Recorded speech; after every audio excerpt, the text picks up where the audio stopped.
Great Zeus, below on earth it is now the eve of the longest day. Very well.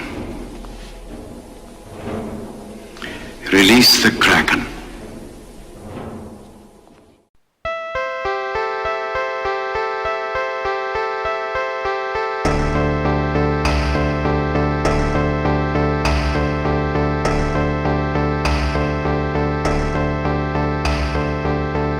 Hello, everybody, and welcome to Frankenstein's podcast, where it's all about the monster. We are a creature feature podcast about monsters and why we love them.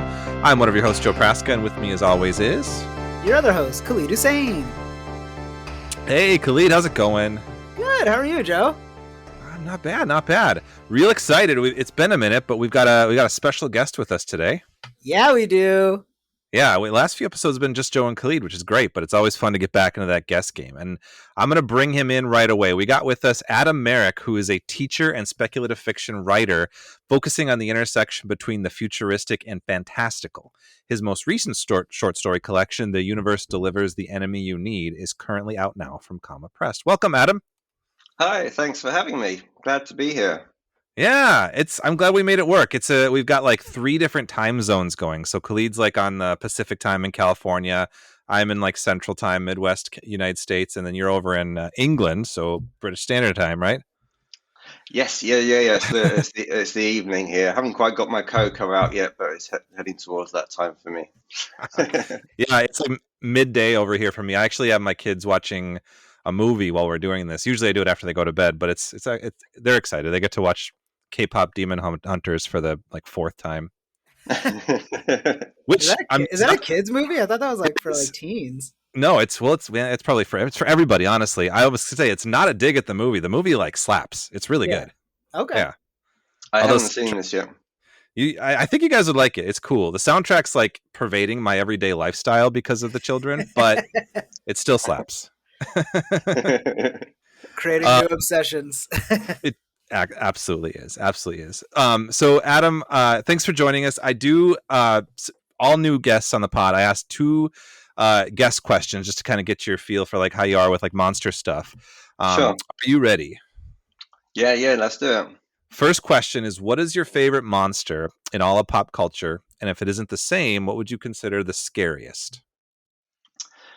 My favorite and the scariest definitely aren't the same. So I don't know. For my favorite, there's a choice between 2 really, and I love them both equally. So Godzilla is I've been a fan of since forever, since I can remember. On Tuesday evenings when I was really little, like 6-7 years old in the UK, 6 o'clock kind of for the 2 hours before bedtime, there'd be like a monster feature on every week, and often that would feature Godzilla movies, which I absolutely loved. And I watch any of the Godzilla iterations, you know, even the cartoon with Godzuki up to the kind of latest Monarch series. Yeah, I love it all. And Swamp Thing would be the other one.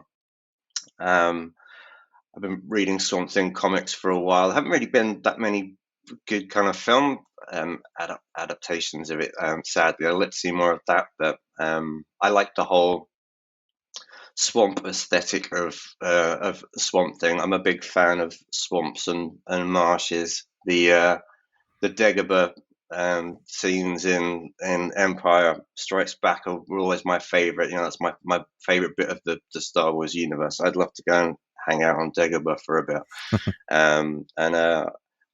One of my other passions is birding, so I spend a lot of time on marshes, walking around looking for birds. I was on a marsh this morning looking at birds, in fact. Yeah, so awesome. Yeah, I share Swamp Thing's swampy love.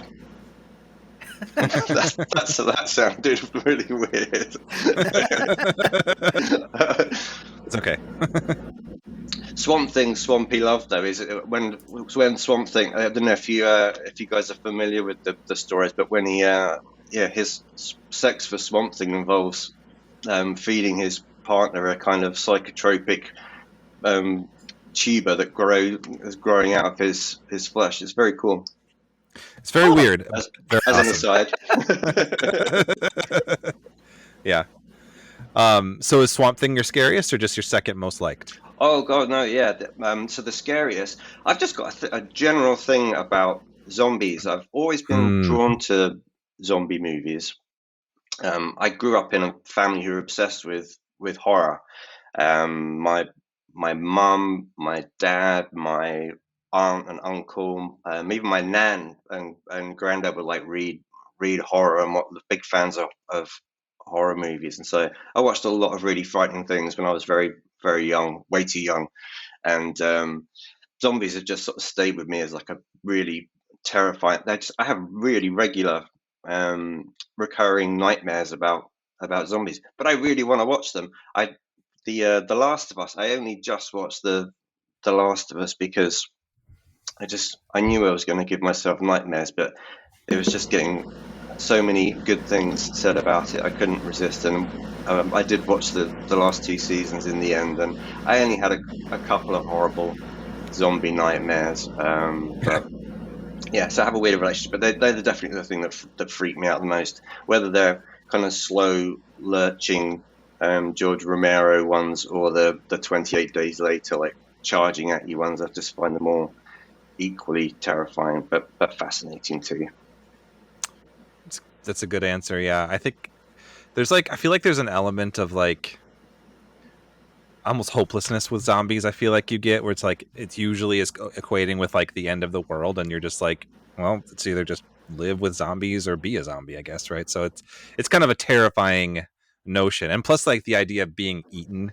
Ugh, that just don't love It's that. It's really unpleasant, yeah. Well, I imagine it would be. Yeah, I feel like I've rehearsed the apocalypse so many times in nightmares. When it happens, I'll be ready for it, I reckon. But in my dreams, I've always got some kind of useless tool for defending myself, like a lighter or a pencil or just something really stupid. So I'll be trying to smash in zombie heads with something really ineffective. It's kind of frustrating, and I usually wake up mid battle. Just stressed. So what do you consider yourself to be like most geeky about? Like what's on your geek card? I've got my kind of general love of sci-fi and fantasy really covers such a range, everything from Star Wars and Lord of the Rings and Marvel and superheroes, like all the stuff that everyone's into. But I really particularly love the 50s and 60s sci-fi, like B movies. This Island Earth, I must have watched about 100 times. I'm crazy about This Island Earth and other movies from that time and the 80s. Just the stuff that I watched growing up as a kid. Explorers is a big favorite of mine. I think that's probably my most watched film. Explorers. I used to have it as a sleepy movie that I'd watch before to help me get to sleep, and I just find it so comforting. And but the tape that I had with Explorers that I'd recorded off the TV, it had Explorers on first and then Akira, so I'd often fall asleep to the soothing Explorers and then get woken up at 2 a.m. by Akira and people explosions and people screaming. That's an interesting double feature. Yeah, Explorers to Akira. Yeah, and so Gremlins and all those Big Trouble in Little China, all those big 80s fantasy movies. I've just watched so many times. I'm really into. I've always been interested in the making of films as well. How all art is created, but especially like behind the scenes filmmaking, and that's kind of fed into a lot of concept art. I've got quite a lot of concept art books. I'm a big fan of Sid Mead and the Blade Runner and Aliens stuff, and Crash McCreary's Jurassic Park designs, and Brian Froud as well. The Dark Crystal and Labyrinth. He's awesome. So yeah, like concept art as well is a big thing for me. That's awesome. It's definitely like similar to, I feel like you're like naming all these names and movies. I'm like, yes, we've done that one. We're going to do that one. Like all these, we got the same kind of interests here. I love it. Cool. Well, that's good. So I wanted to ask you just a little bit about the book and your writing before we get into our movie discussion. So The Universe Delivers the Enemy You Need is your third collection of short stories. Yes. Were your previous two also with Comma Press? They were, yeah. So Comma were they published my first story, God, several decades ago now, and I've been with them since then. Yeah, I wrote a story which was inspired by a kind of Godzilla creature walking into a city, and a guy finding out that he's got testicular cancer on the day that the monster invasion happens, and Wow. and send that off to Comma, and Ra Page, the editor there, liked it, and they've been publishing me ever since, thankfully. It's awesome. We love Comma. We worked with we did a episode, I think episode 84 it was, where we did with Bosma on Palestine Plus 100. That was it was a Oh, fun. cool. Yeah. Excellent. Yeah, so we like Comma. Wanted to ask you a little bit about like your kind of your origins with the sci-fi genre. Like what are some of the inspirations you draw from in your own writing?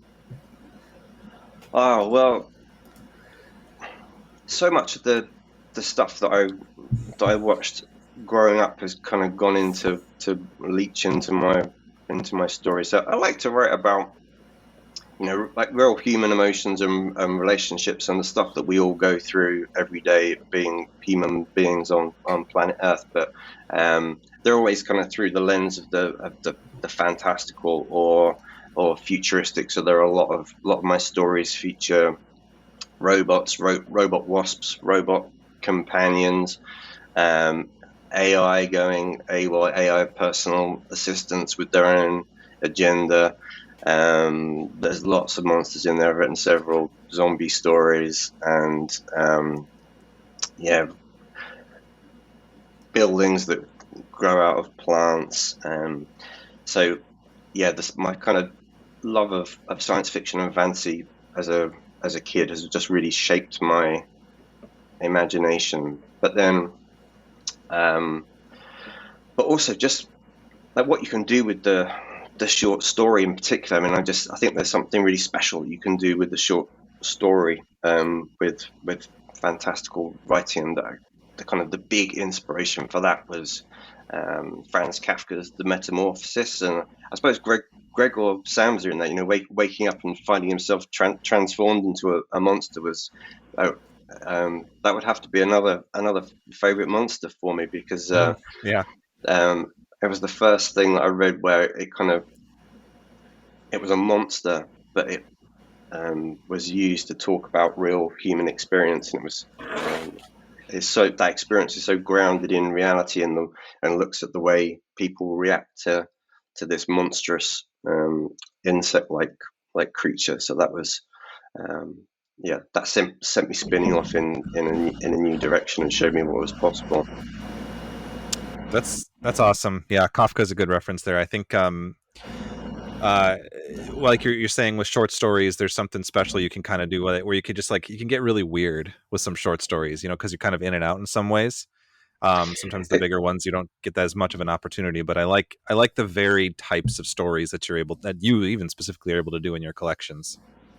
Oh, thank you. Yeah, it just lends itself to weirdness. I love coming up with weird concepts and making them work and making them plausible. The kind of challenge of that, and the fantastical concepts. If you're going to stretch them out to the length of a novel, you need to put in all kinds of scaffolding and escalation. That just a lot of weird ideas you just can't stretch them to the novel length. But I think that's the short story form is where they sit most naturally.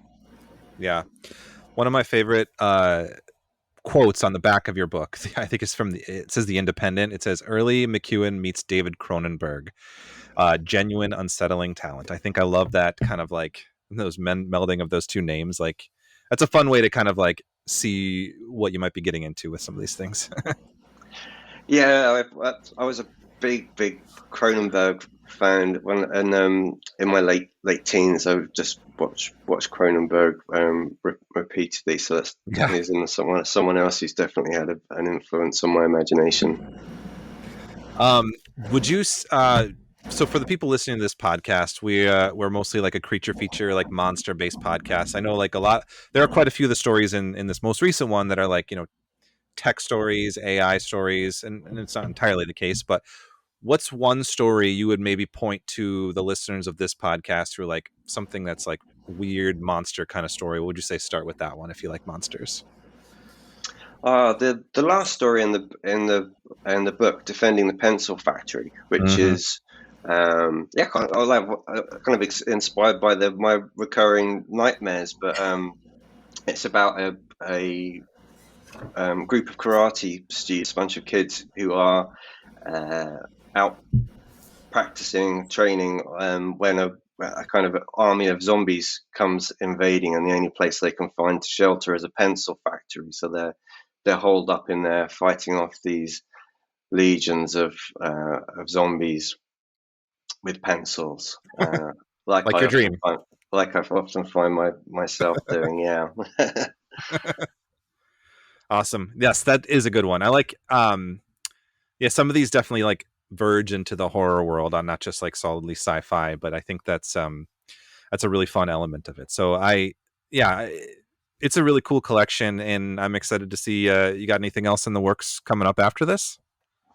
I just wrote a new short story for another one for Comma Press for an anthology called The Monster Capital, which is about it's horror stories, but talking about capitalism, like the evils of capitalism manifested as various different monsters and fantastical scenarios. So amazing. I wrote a new story for that involving cyborgs and the horror of the replacement cycle.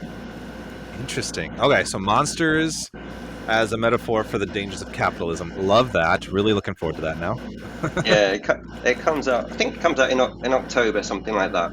Okay, we'll be on the lookout for that for sure. Cool. Thank you for answering those questions, and listeners, highly recommend The Universe Delivers, The Enemy You Need, or any of Adam's previous works. We'll put all the links to your stuff in our notes if anyone wants to find it as well. But just to do a quick transition, Khalid, I do have a question for you. Uh-oh. See, it's good when you ask questions to the guests. It's never good when you ask questions to me. Khalid, what did Perseus say after he got the head of Medusa? What did Perseus say after he got the head of Medusa? Mm-hmm. Let's get stoned. That's pretty good. No, he said, let's get kraken. That's pretty good too. That's pretty good too. Yeah, those are actually both pretty good. Let's get stoned is good. Anyway, that's a segue, Khalid. What are we talking about today? Thanks for asking, Joe. Today we are talking about the 1981 fantasy film Clash of the Titans, directed by Desmond Davis. And I've got a synopsis from your homeboy Khalid. Goes a little something like this. The only thing scarier than releasing the Snyder Cut? Releasing the Kraken. When Zeus pisses his wife off by turning his stepson into a wolf man, it's time for Perseus to get to the chopper. With the help of mostly Bubo and Pegasus, Perseus will stand up to the tyrannical Calibus and his army of mythical whatnots.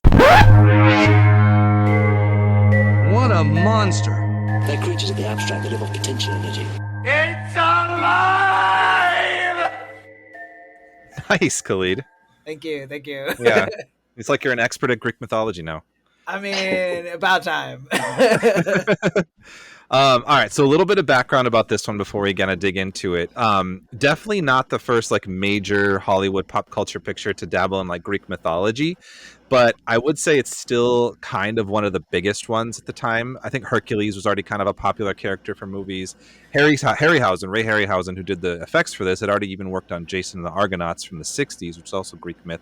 But that being said, I think a lot of people did get some of their like mythology knowledge from this movie. The film was a brainchild of Beverly Cross, who is a playwright and screenwriter and also married to Maggie Smith, who's in this. There was some challenges to find a studio to work with to make this because it was considered very, very expensive. One studio that they shopped around even said, "We'll do it, but you got to cast Arnold Schwarzenegger, who is hot on the scene right now," which they didn't feel like doing that. But they they ultimately found a home at MGM, which is where they were able to get this one made and distributed. So that being said, Adam, you were the one who kind of suggested this for us. What's kind of your background with this film, or like connection to it, or what are your thoughts on it? I've been a fan of Ray Harryhausen's work forever, as far back as I can remember. And Clash of the Titans came out in 1981. I was 7 years old. It was the first film of Harryhausen's that I saw at the cinema. And it was, the beginning of the 80s, the beginning of all the fantastic merch. And I was a sucker for any kind of merch in the 80s. I probably still am now, actually. But the Clash of the Titans was.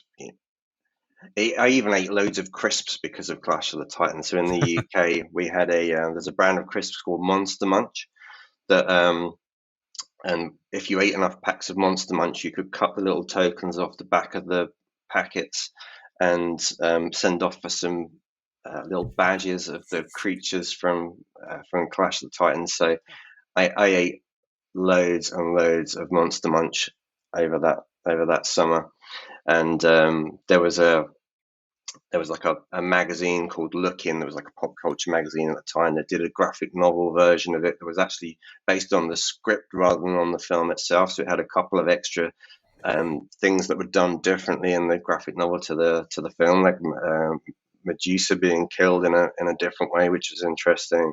And I bought I love novelizations of films, and I had the Alan Dean Foster novelization of Clash of the Titans, which was excellent. So I went to the cinema multiple times and saw it when it came out.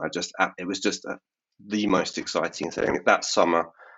1981, it came out exactly the same time as Raiders of the Lost Ark, and I went and saw that multiple times as well with my folks, and it was a brilliant summer for this big fantasy movie. And it's to pick something, and I could have picked anything from Harryhausen. I love everything that he made. 16 films, I loved them all, but Clash of the Titans was his last one. It was his one. It had a way bigger budget than anything he'd done before. Bigger stars in it, and it was his most successful film, and probably his most accomplished. Like the stuff that the techniques and things that he'd been working on throughout his life. It really does feel like they hit the kind of what's the word? Like they fruited in this in a really amazing way.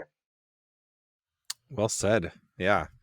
Khalid, what's your background with Harryhausen?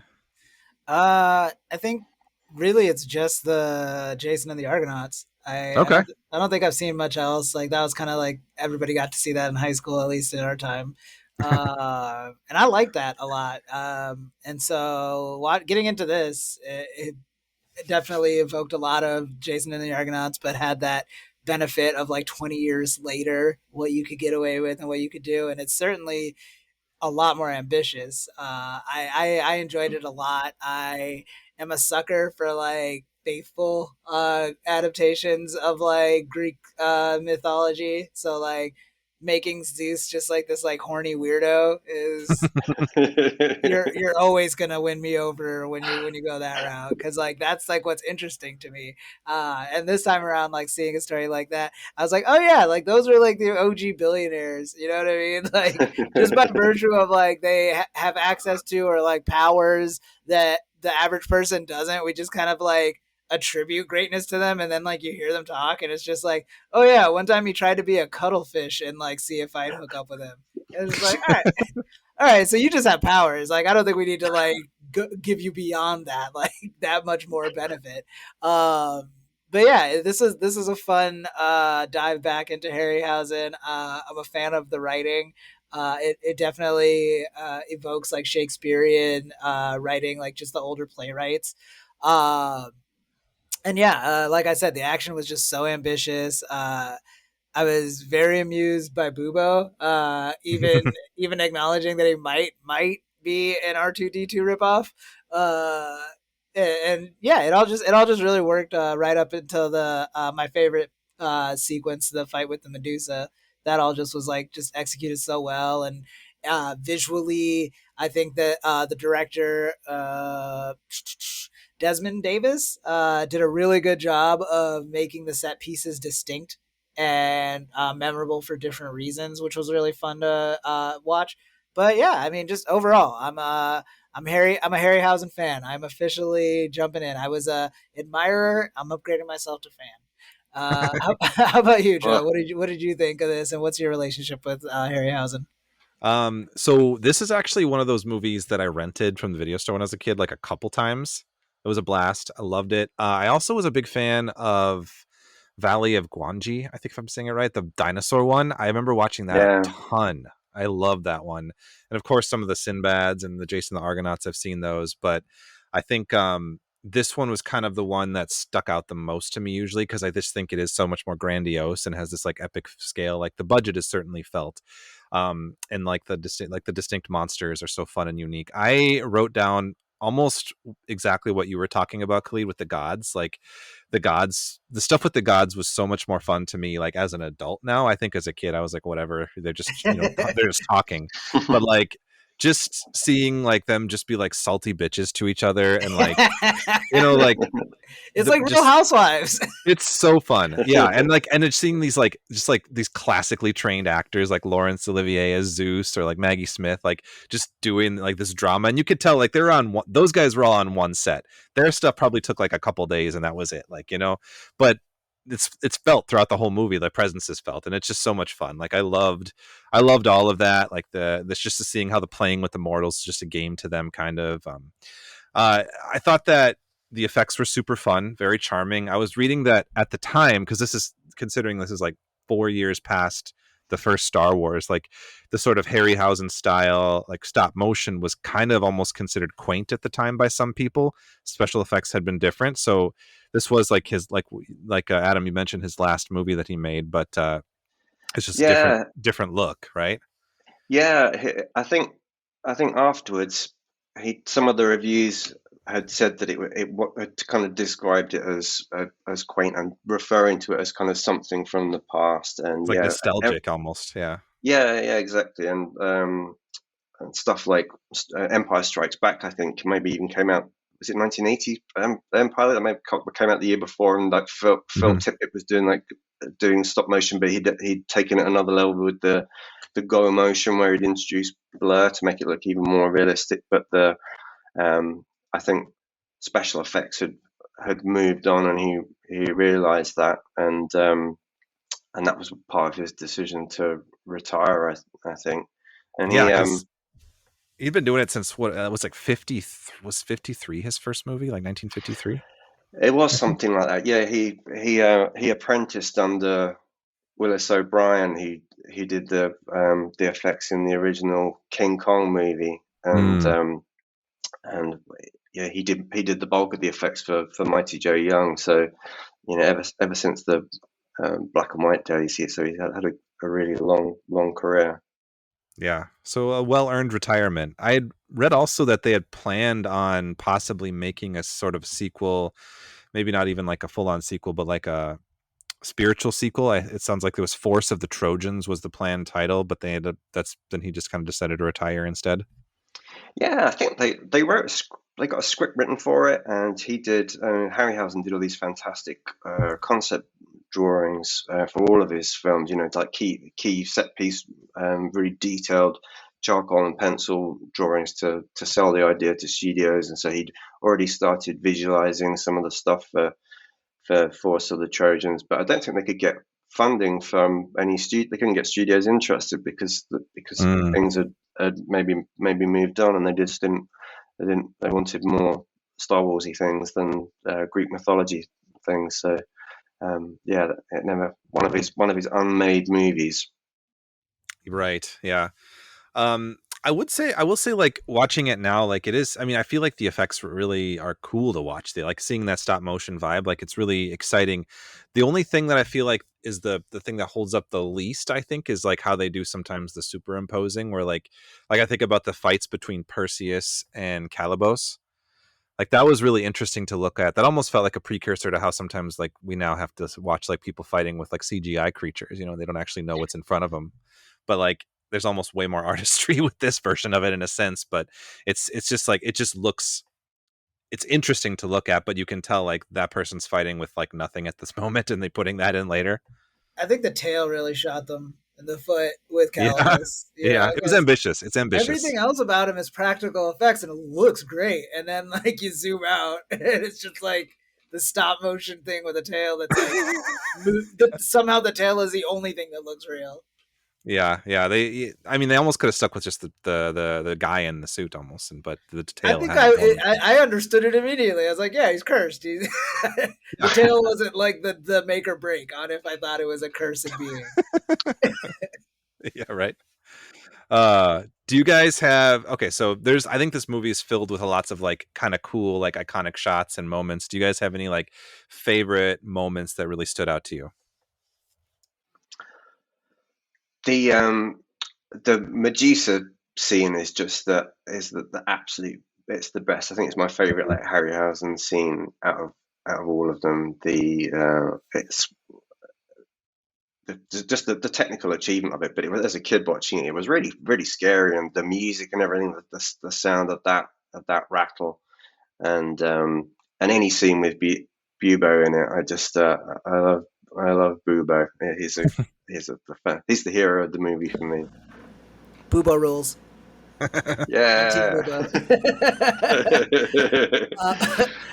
Since you said the Medusa scene, I will say when we go to the marsh for the first time, and we get to see Calibos' little lair, and we're following the Andromeda in.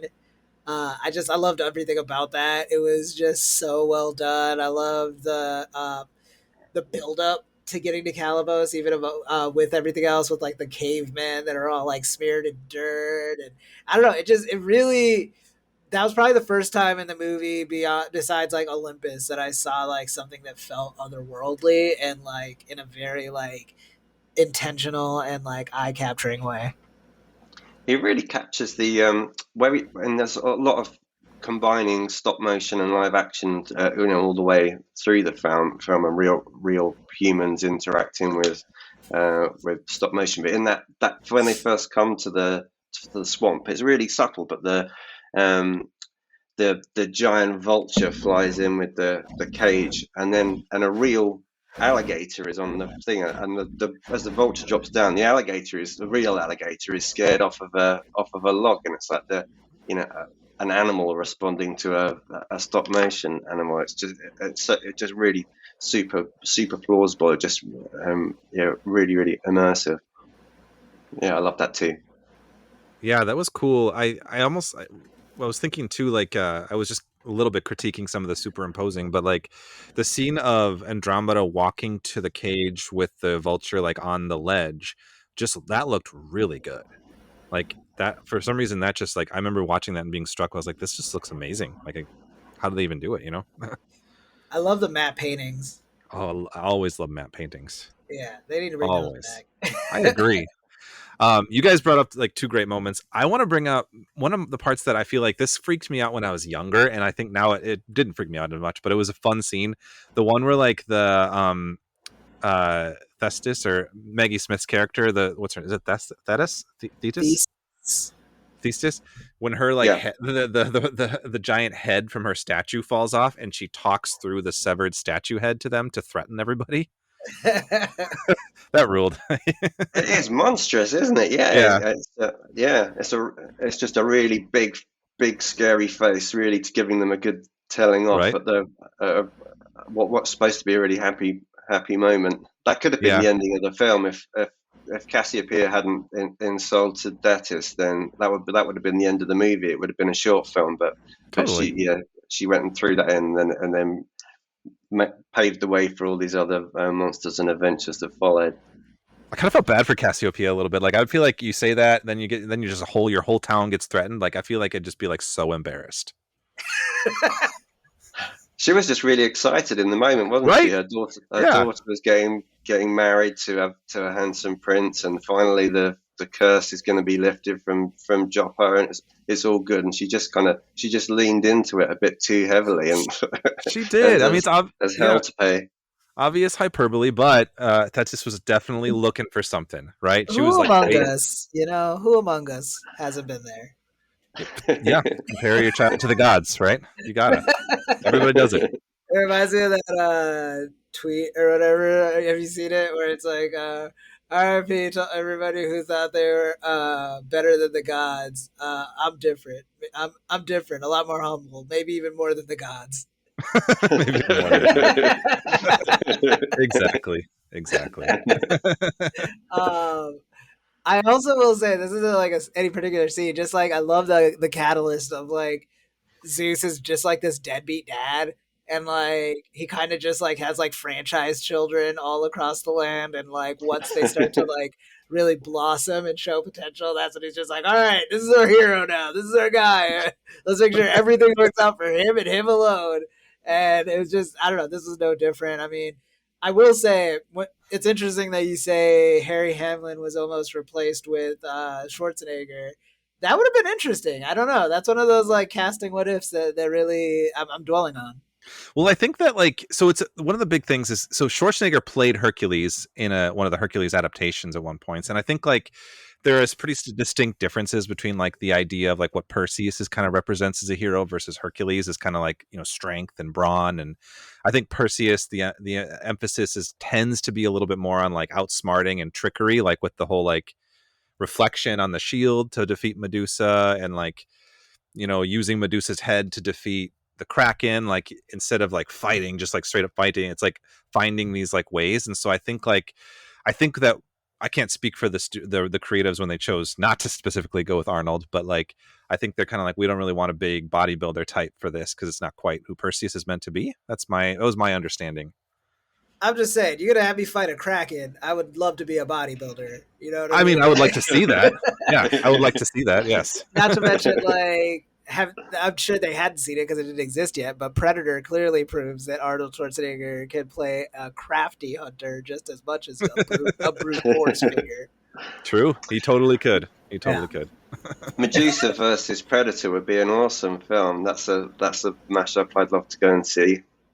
I'd see it, but just based on stats, I gotta go Predator. I mean, well, yeah, I guess a Predator's hide. Yeah, I don't know. Yeah, it's a fair. I don't know. Depends on what kind of weapons we're giving Medusa, I guess. If it's just the boilerplate stone eyes, she's got bow and arrow as well. And that's true. She did have the bow and arrow. All right, it's a fair fight again. Yeah. That was cool. Why don't we? I know, like, so the big centerpiece of this movie is certainly the monsters and the Harryhausen creatures. So I wanted to like just kind of I just want to get into that. Should we monster, Khalid? Let's monster. Let's get into the monsters. So I got like some stuff about like some of the specific like big set piece monsters, but we have a ton. Like there's of course the Kraken, the sea monster, the giant vulture, the witches, the two-headed dog, the Medusa, Calibos, Lord of the Marsh. Am I missing any other ones? There's a lot, but so as we've been talking about, Harryhausen used stop motion to create the creatures in the film. He'd been doing it. I think Beasts of 27 Fathoms he did early on, like you mentioned, King Kong, Mighty Joe Young, but this one is his last, as we mentioned, his final thing. I want to talk about a couple of the monsters specifically that I think were some of the highlights. So you guys mentioned Bubo, right? We love our boy Bubo. He's the best. He is pretty cool. I honestly, which is weird, I'd kind of forgotten about Bubo at first. But yeah, I definitely see the R2-D2 comparisons. I did see Harryhausen try to deny that was true. He did. He did. Yeah, he said he came up with the concept before Star Wars had come out. Yeah, he was quite adamant about that. That's hilarious. that's Like very funny. 6 years after R2D2 came He's out. like, yeah, he's like, no, Star Wars took from me. I It's love like it. the I love it. exact same noises. That's amazing. Yeah. So bubo, the name is like a scientific term for the genus of eagle owls and horned owls, which is kind of interesting. It was modeled after a barn owl. There were two identical models of bubo that were made. One had remote controlled motors that allowed it to kind of move when it was handled by the actor, and then they did make a stop motion one because the movements from the live action one were more limited. So that when the flying and some of the other stuff was the stop motion versions, they had two. But yeah, I liked Bubo overall. I feel like that was probably, I can imagine that being a divisive character in a movie like this at the time. I mean, it's anachronistic, right? Like, I don't think any other technology comes close to whatever the hell Bubo is made of. You know? Today, yeah. Like, I don't even think, like, they're still using sundials. Like, you couldn't even, like, use, like, the gears of a clock as a reference for what Bubo is. He's made by Hephaestus, though, so he's got super advanced technology. God magic. Yeah, exactly. Yeah. And he's Bluetooth compatible. I should know better. But yeah, I think I've heard a bit about like lots of people getting like Bubo like tattooed on them. I think he's a big fan favorite, and that's what was so annoying about not to get to kind of go down an avenue, but in the 2010 remake of Clash of Titans, when they were just so rude to Bubo, and it made me really cross that they dismissed him in that way, and kind of just didn't kind of chucked him back in the box. He didn't want him. So I think Bubo has without Bubo, Perseus would not have he wouldn't have succeeded. Bubo takes them shows them the way to the Stygian witches when they're lost, distracts the kraken and delays him while Perseus is still galloping through the sky with Medusa's head, and he plays a really critical part in the story. He rescues Pegasus as well from after Perseus kills Calibos. It's Bubo that goes to the swamp and takes on the henchmen, fights off the giant vulture, sets fire to the encampment, rescues Pegasus. He does a lot of work. Yeah, and I feel like it's also just like illustrative of how like the movies in this era were willing to be silly and kind of goofy, and like the remakes era, when like the 2010 when this came out, it's like, oh, we got to be gritty, or it's like a story like this doesn't have to be gritty. You could be goofy and dumb and silly, and it's great. Feels like all the Swords and Sandals movies of that time that were really trying to capitalize on the 300 model at the time. Yeah, you're right. That's definitely what it felt like. It really just was like, it ended up being a limitation on how imaginative you could be with like today's like technological advances. Mm-hmm. Bubo is like the element of comedy that he brings, like Bubo and Ammon, the Burgess Meredith character, like the two of them are just really just add this level of humor that lightens everything and just makes it really all the more fun and entertaining. I agree. I forgot to mention, the Burgess Meredith character was a lot of fun. Like, I feel like my experience with him as an actor is like Rocky and the Penguin. So like, even though he's comedic in this one, his performance is so much more subdued, and it was really fun to see that. Yeah, totally. So other monsters, I want to talk about Calibos a little bit. So Calibos, we see him. He's kind of this monstrous figure with hooves, a whip, and a tail. He is played by actor Neil McCarthy in makeup for the close-up shots, and then the Harryhausen like latex models for the other scenes, the stop motion. So Calibos used to be a handsome man who was betrothed to Andromeda, but Zeus was mad because Calibos was ungrateful and kind of cocky, so he cursed him with his terrifying appearance. This character, though, is completely made up and not in Greek mythology. what I read, it's likely inspired from Caliban from like Shakespeare's play The Tempest rather than Greek mythology. So he's kind of a invention of the film. He's a he kills all of Zeus's flying horses, doesn't he? And that's Mhm. he's like, yeah, just really, Oh, that's it's right. Yeah, he does that. Yeah. his big punishment for being a right little bastard and just killing all the magical creatures that belong to Zeus. Yeah. Well, that's a Yeah. punk move. That is a punk move, right? Yeah. Yeah. Not chill at all.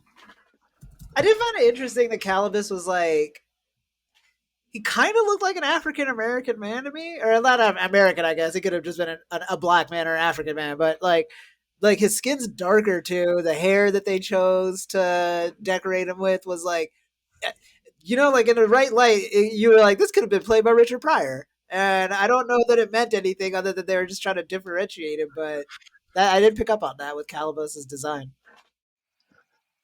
I thought that with the hair a little bit too. Yeah. Yeah, it's a good point. Yeah. Sure, there's nothing to read into that. Yeah.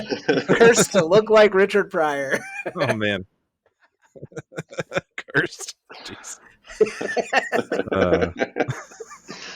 The kind of the technical achievement of having I can't think of any other characters that have such a big role in any of Harryhausen's films where you get a kind of major stop motion character and a major live action character with dialogue as well. And like you were saying, yeah, just it's to get the tail and the hoof in there to create that effect. And he must have really wanted that. That must have been an important part of his vision because it complicated everything like hugely.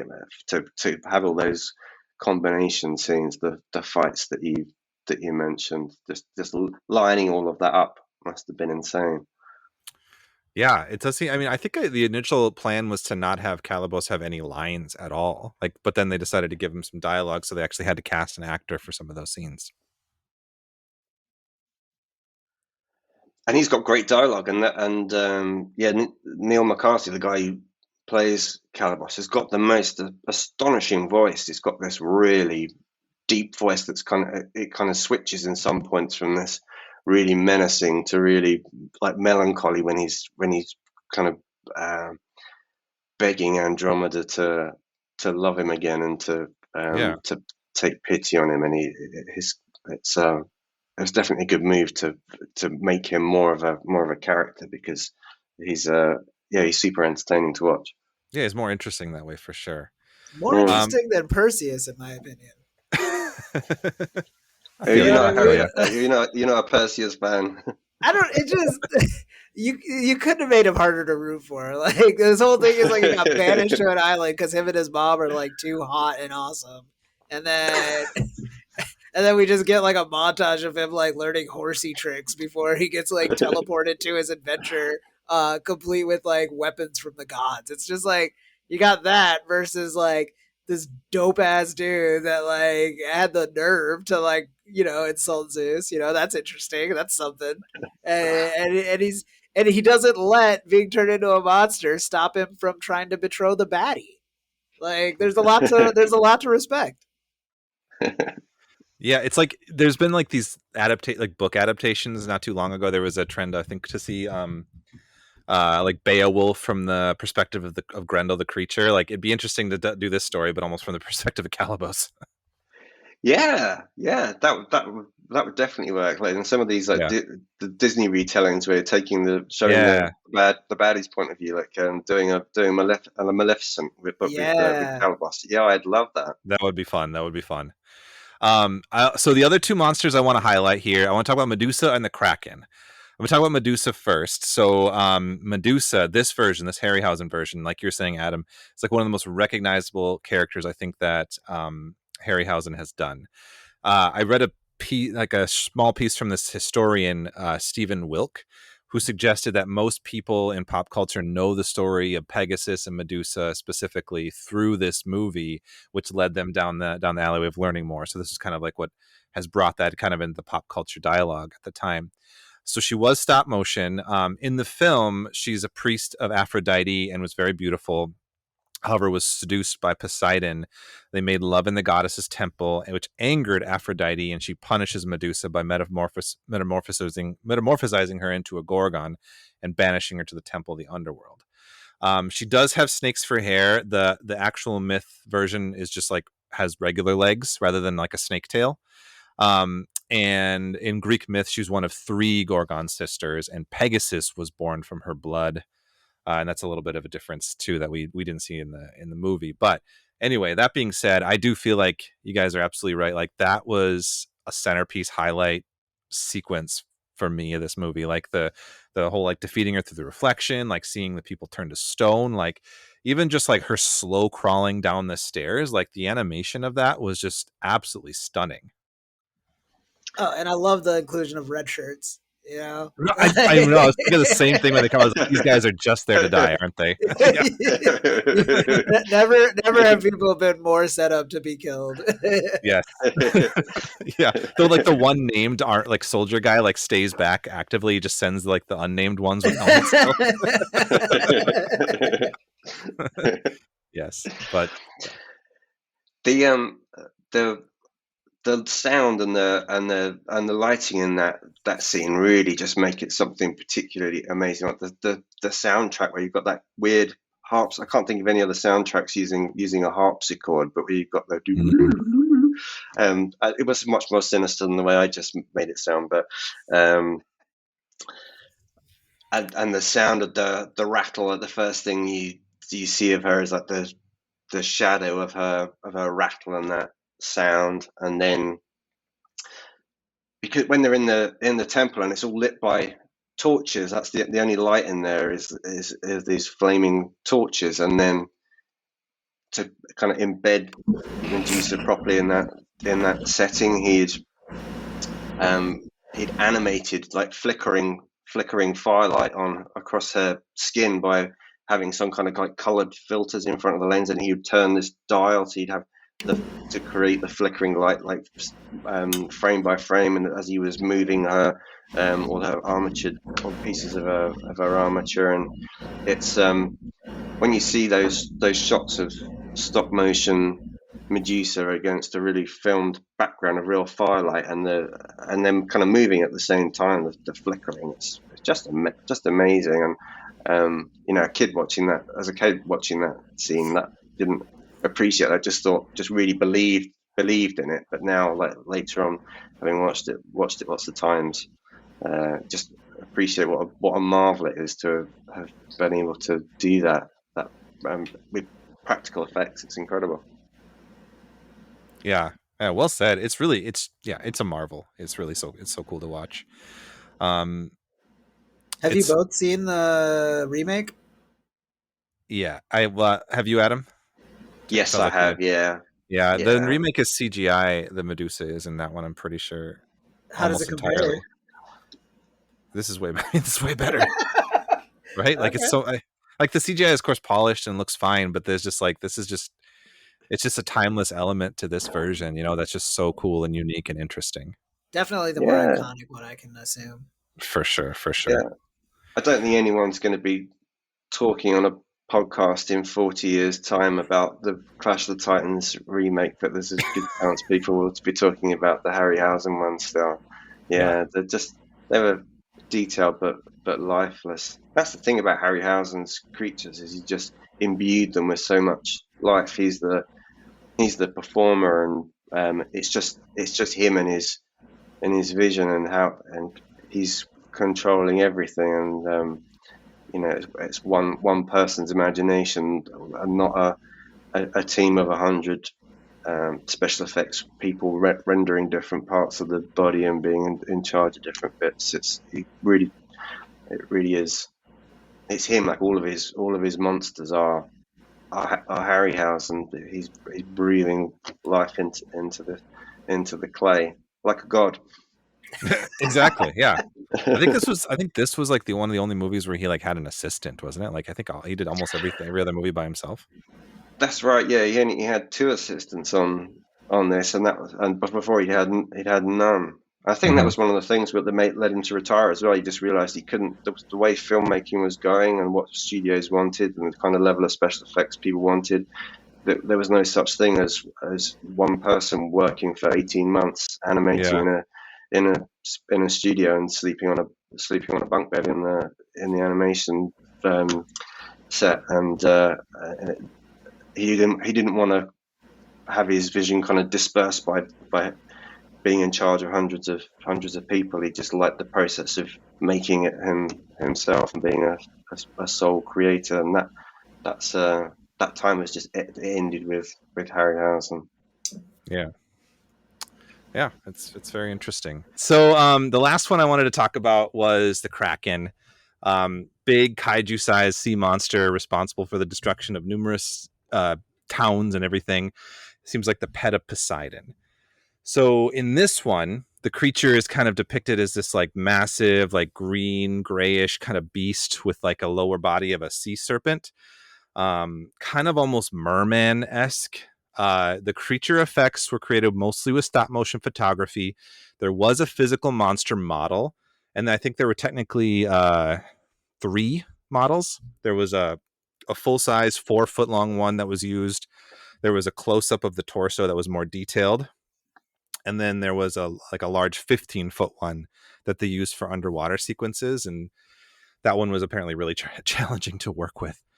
But in real life, krakens are Norse mythology, Scandinavia, Greenland area. They're not in Greek mythology, but usually they're a giant squid or octopus. In the actual Greek myth, Perseus does slay a similar monster called a Cetus or Cetus. I think I'm saying it right. I always read them and never say them. And saving Andromeda. So it's just a different. They use a different word. I don't know why. Why do they do that? Probably just like one name is like a little bit more culturally applicable at a certain point. Yeah, it sounds cool. Release the Kraken sounds really cool. Release the Kraken sounds awesome. Even I liked it better in this than in the remake that like everybody always quoted when it came out. Yeah, I liked how much more like it was like kind of like somber. He was like, "Release the Kraken," and it's just like, "Hey Jill, you sounded just like Laurence Olivier then when you said that. I like that though. You know what I mean? Like it's like it's not. You shouldn't like know you're in a like actiony movie and perform accordingly. Like you should act how you act. And so I like that it's like almost like this like administrative thing for him. Yeah. He's got such gravity. He can just say it in a really really calm, gentle way, and it's just part of his power, isn't it? To be light touch and very restrained in his. Can't imagine him getting really riled up and angry. It's part of his shtick. I mean, he's a god, He like I feel like it takes a lot to rile him up. Yeah. Speaking of getting riled up, Khalid. Okay. I have a question for you. For your fight or flirt segment of the podcast, I wanted to change it up a little bit for this movie. Since there's lots of different monsters, instead of saying, would you fight or flirt your way out of this movie, like we normally talk about, my question is, which monster would you most want to fight? And which monster would you most want to flirt with if you had to choose one? Ooh. Okay. The monster I would most want to fight. Okay, run through the monsters real quick. I just need a reminder. Well, you got the Medusa, you got the Kraken, you got the witches, you got the giant skeleton guy, I forget his name, who goes across the river Styx. You got the scorpions. Karen, that's it, thank you. You got the scorpions, you got the vulture, you got Calibos. Okay. I guess I'd fight the vulture. It's not like the nicest thing to say, but he seems kind of just like the cab driver of the crew, kind of shuttles you. So yeah. I take him out. I feel like it's akin to like bird hunting. And then the one that I would most flirt with, gotta be the witches. Gotta be. They were hilarious. and seems like they could use a little help, like tending to the cave. They'd be appreciative. They've got the ability to see the future and whatnot. Yeah, I don't know. Just that the dynamic was delightful for the small time we were with them, and of all the people you named, aside from Medusa, I would give Medusa a shot, but you know, I'm a want to stare. If I'm dating you, I'm a want to stare. So I just don't see how that works out long term. Right. Fair. I'm glad you brought up the witches. I didn't have them in my like notes to talk about too much, but they deserve some love. They were cool. They were great. Yeah. That was one. I would say that's one element that I actually kind of like the design upgrade in the new 2010 one. I thought the witches looked kind of like almost like something like Del Toro would have designed. So like they looked kind of cool in the new one. But I still like this version quite a bit too. Like they were just funny, like you said. How about you? Any that you would fight or flirt with? Honestly, the flirt's got to be the same. I mean, I feel like you might be able to flirt with Calibos. I think you could probably you could figure out his ego and how he works. Yeah, but he got me like doable. asking you dumb riddles and stuff. Like, it's not But even a good riddle if the answer is my specific piece of jewelry. I mean, you know, that's like kind of a weight of my heart, though. I ask you all dumb riddles and puns all the time. Okay, so you want someone to do that to you? I mean, it's match made in heaven, I guess. I don't know. Yeah, you know, a peanut butter and peanut butter sandwich. Just two people doing the same thing to each other. Yeah, you put peanut butter on one side of the bread and peanut butter on the other. It's a great peanut butter sandwich. You don't even know what you're talking about. I have clearly been put in my place. I'll stand down. As you should. All right. Well, so one last little piece of trivia that I did want to say about this, I thought was kind of a fun thing I read. I think it was just on the Wikipedia, was that Harry Hamlin actually did voice Perseus in the God of War 2 video game. So they got him to come back and do that. That's kind of fun. Oh, that's really awesome. Yeah, that's kind of a fun little nod. Do you guys have any final thoughts about the movie before we go to our last segment? We didn't really talk much about Pegasus, but I think Pegasus is another really cool, another really amazing character, and brilliantly animated. When Harryhausen was animating it, and they're thinking about how a flying horse might operate and how a horse might move, and kind of didn't want the legs just dangling down uselessly while the wings are flapping around, and so created this amazing galloping, and it looks so much like a real horse with wings. The way the motion of the feet is fantastic, and really amazing bit of animation. And the only thing I dislike about this film, and it's a really tiny, really super nerdy detail, but when Athena's owl, the real barn owl, Bubo, is on her shoulder, and he talks to her. His voice is it's a tawny owl, not a barn owl. It's a barn owl, but it makes because I'm a birder and a monster fan, so maybe not many people would pick that up, but yeah, so barn owls make a horrible screeching sound, like a witch being strangled, which probably wouldn't have been as gentle sounding as the tawny owl. But I just wanted to include that. That's so nerdy, and I love it.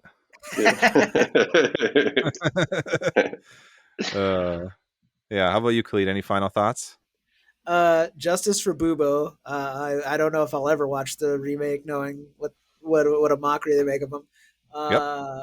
Other than that, also, I loved Pegasus. The scene where they're stealing him and like trying to break him with the rope and everything. I immediately was evoking that scene in Avatar when Jake Sully is like getting onto the winged creature for the first time and like trying to bond with it. So it was just kind of really cool seeing like one that even for its time was kind of like knocked for like maybe being technologically quaint, and then like this thing that is like kind of like held up as like a peak of like visual effects, both kind of having like this like spiritual sibling scene of flying creatures. And I don't know, I'd have to think on it more what I want to say about that, but there is something just like really poetic about that, the rhyming there. James Cameron was a really big fan of Harryhausen. There's a long roll call of directors who are just massive Harryhausen fans and just absolutely loved him and were inspired by him and Del Toro that you mentioned already, and George Lucas and Peter Jackson as well.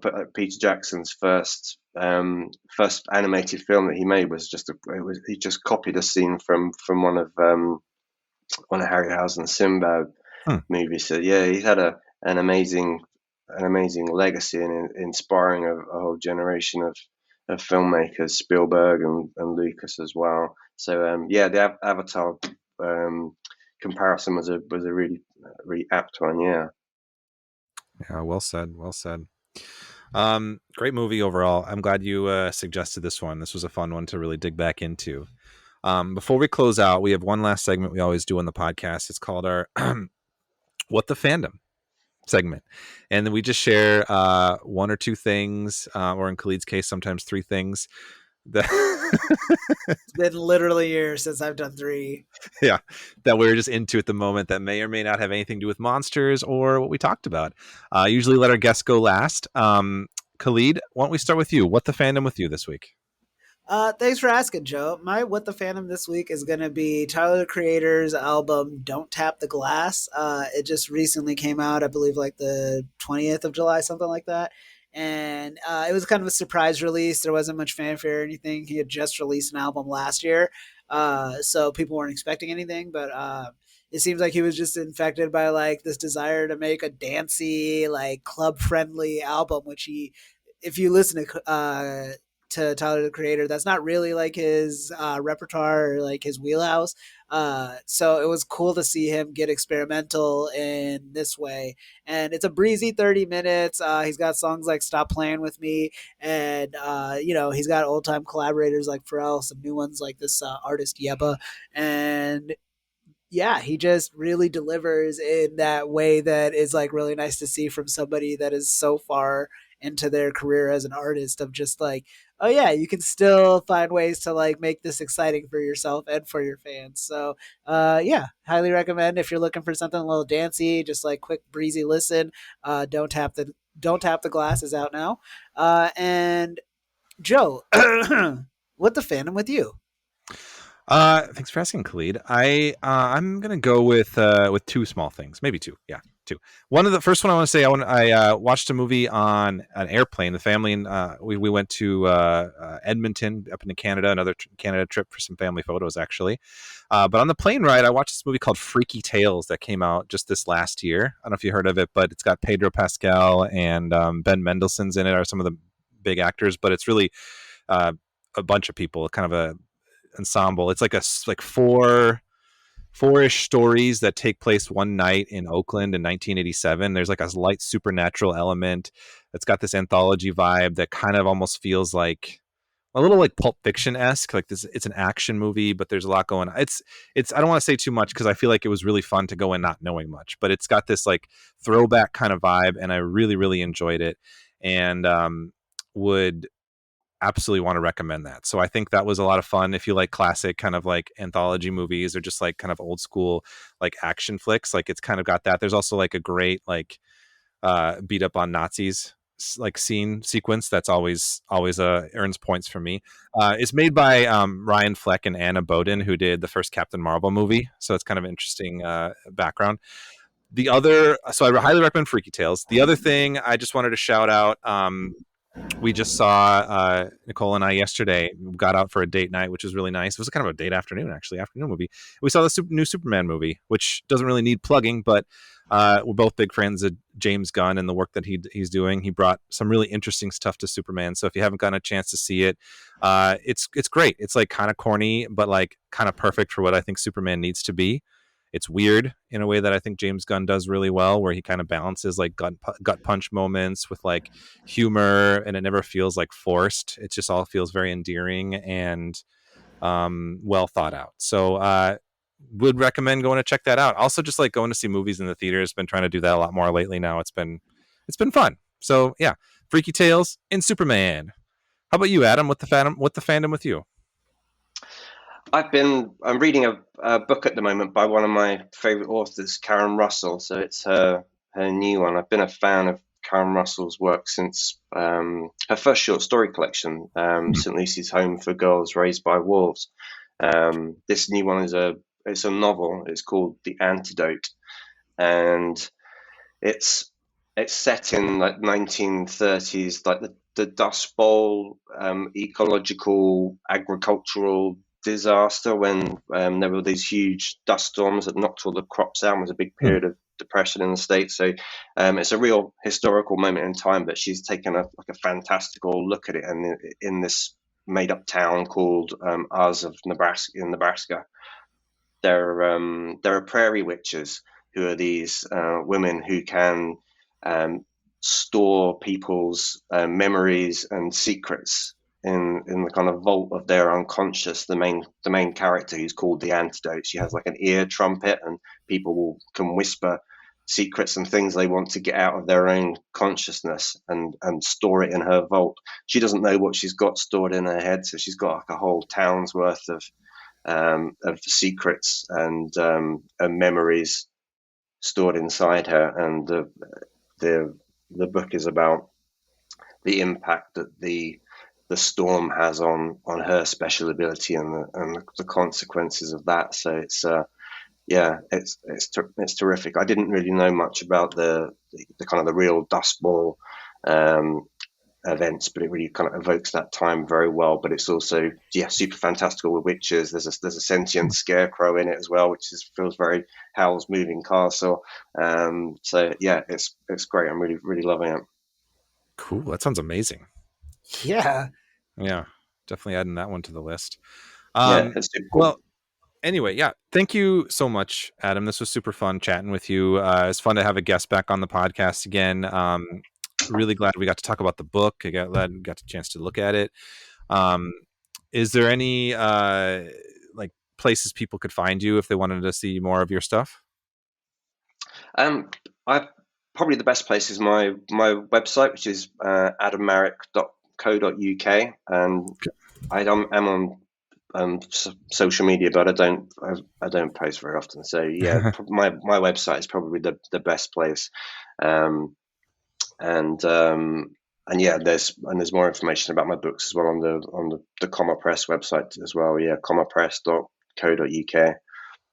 Perfect. Well, we will definitely put all the links to your work and to your website in our show notes. And again, highly recommend people check out The Universe Delivers the Enemy You Need. Really fun short story collection.